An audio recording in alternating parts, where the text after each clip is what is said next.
very long shadow on the history of Cuba, but his brother is now holding the reins of that country. Fidel Castro, who was born in 1926 in Biran, Cuba. He led the Cuban Revolution in 1959, turning the island nation into the first communist regime in the Western Hemisphere. And Castro ruled Cuba for nearly 50 years, first as prime minister and then as president for more than 30 years. He was known for his long, fiery speeches, his military fatigues, and his cigars, of course. He brought social reforms to Cuba that he's been widely criticized for oppressing human rights and freedom of speech. During his reign, thousands of Cubans fled for the U.S. Health problems finally forced Castro to resign the presidency in 2008. He named his brother Raul as his successor. And of course, in his lifetime, before he passed away, he will have seen his country, Cuba, become once again a lot closer to the U.S. as diplomatic relations were restored months ago. It's going to be interesting to see moving forward how and if, in what respect and in what way Fidel Castro's death may affect the politics of Cuba. His brother Raul Castro is now running the country. It's unclear that there's going to be much of a change in how the country is being run. Raul has been essentially putting forward the same policies as his brother Fidel Castro. Of course, CNN teams are now working across the world to bring you the various implications of this death. One of the great figures of the 21st century. People remember his name on a par with Nelson Mandela. Very different, obviously, political paths, but one of the names that will be remembered to have marked the 20th and the 21st century. So if you're just joining us here on CNN, I'd like to remind you this breaking news. We can now confirm to you that Fidel Castro, the former president of Cuba, has passed away. So the page is being turned in Cuba. Do stay with us for CNN. We're going to break for just a second. We'll be back with more after this.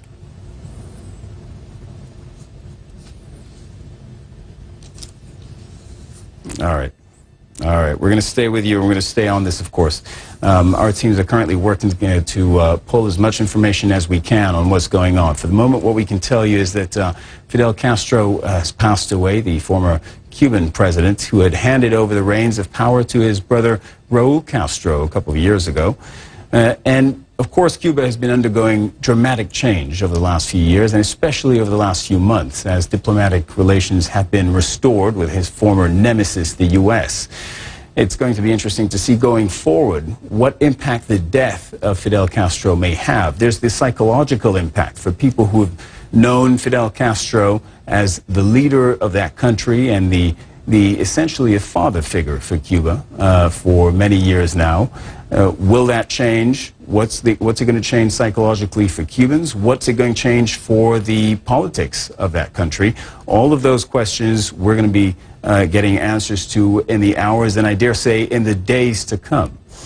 The former president and a revolutionary leader was 90 years old. For years he'd been out of the public eye. Rumors have periodically surfaced about his death, but we can now confirm, if you're just joining us here on CNN, that Fidel Castro has passed away in Havana. He was born in 1926 in Biran, Cuba. He fled the Cuban Revolution in 1959, turning the island nation into the first communist regime in the Western Hemisphere.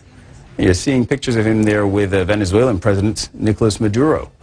Castro ruled Cuba for nearly 50 years, first as prime minister and then as president. And as those pictures serve to remind us, Cuba in general, and Fidel Castro in particular, cast a long shadow not just over the politics of that country, but over the region as a whole. Of course, Cuba played a particular role with Venezuela and continues to do so.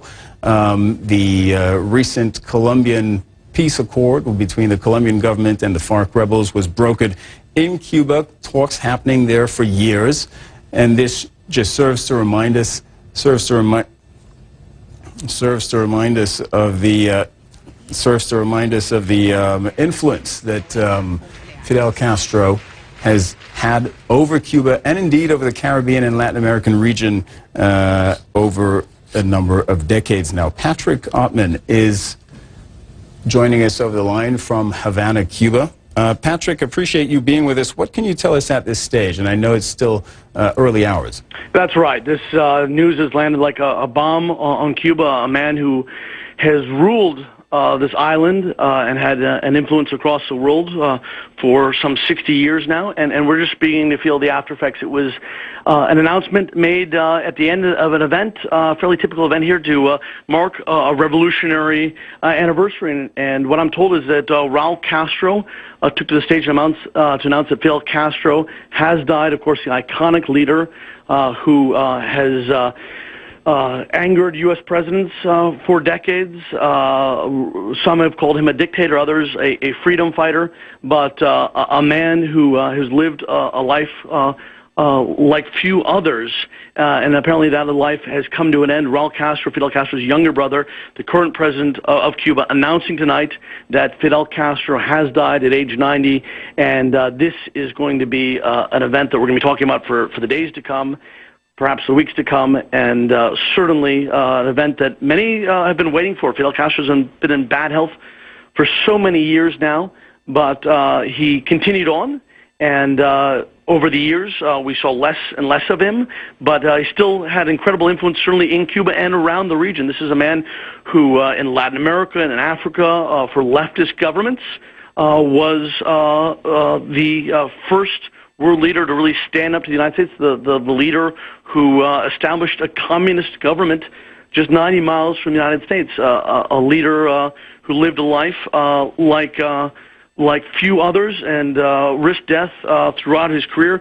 But as well, his reign here had an amazing toll on so many people, tens of thousands, millions Patrick, of people. I'd like to cut you off there for a second. Of course, I know that throughout the course of the night here and for the next coming days, we're going to be analyzing the impact of his death. What I'd like to know right now is, how do Cubans feel about him today, insofar as they talk about him? And I know that, you know, free speech in the realm of politics in Cuba is a relative thing, but how do they feel about him today? Is it this patriarchal, patrician figure? Is he revered, or is there a lot of criticism, or is it ambivalent? There is a bit of both, but really this is someone who has affected millions of people's lives, not always for the better. And Cubans have long waited to see what would happen after Fidel Castro passed away. A lot of people feel that real change couldn't happen in Cuba until Fidel Castro passed. That is now taken place, we're told, by his brother, Raul Castro. And so the aftershocks are going to be felt here for some time, even though this is a man who was not, for the last 10 years, in a position of power. But this is how big a figure he struck here, that even after leaving office for 10 years ago, having a peripheral role in Cuban life, but you look over the history again, the Bay of Pigs, the missile crisis. This is someone who has led really quite an epic life, but at the cost of so many people who had to flee this island. So I know people will celebrate in Florida, and people will mourn him in Havana, but I think most people will wonder, how will this affect their life now? Will ordinary Cubans' lives improve? Yeah, and if you don't mind, Patrick, I'd like to get back to part of my question here, which was really about the emotional tie to Fidel Castro. And the reason I ask is because a majority of Cubans today will have only known Fidel Castro as the leader of Cuba. So what kind of emotional ties do they have to him? This is his speeches have been the soundtrack of their life. Of course, he took power in 1959.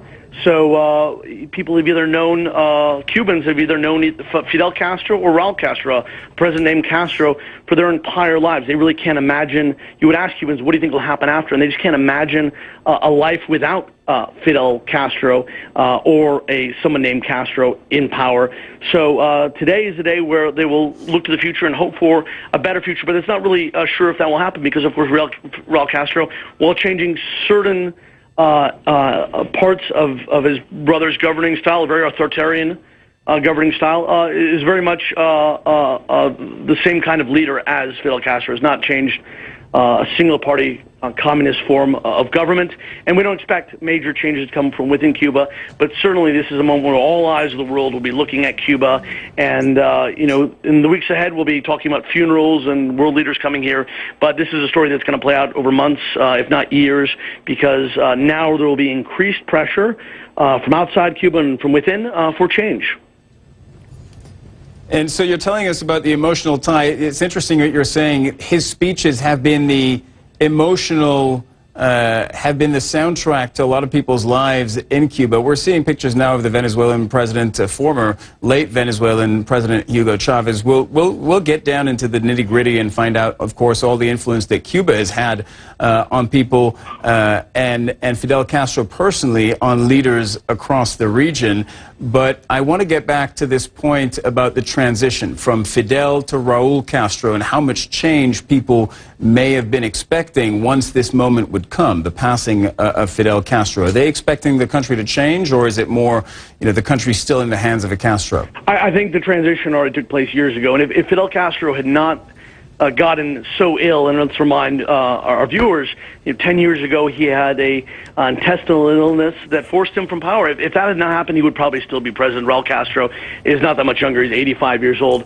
But for a leader who survived so many CIA plots, so many intrigues, it was an illness that ended up sidelining him. But even though he was sidelined, he wrote editorials. He influenced leaders like Hugo Chavez.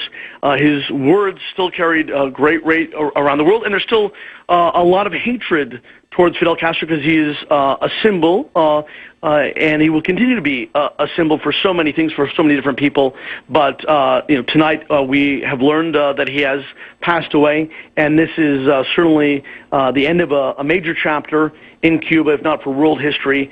And Raul Castro he only has a year left in office. He said that he will step down in just about a year, a little over a year. And so now more than ever, this is a time of transition for Cuba, and we've seen so much change here just in the last few years. U.S. President Obama visiting Cuba, and certainly now there will be more expectation among Cubans who've endured so much for a better economy, a better life. It's not clear whether those expectations will be met. All right, Patrick, we're going to look back at Fidel Castro's life with a report that you put together on the late Cuban leader.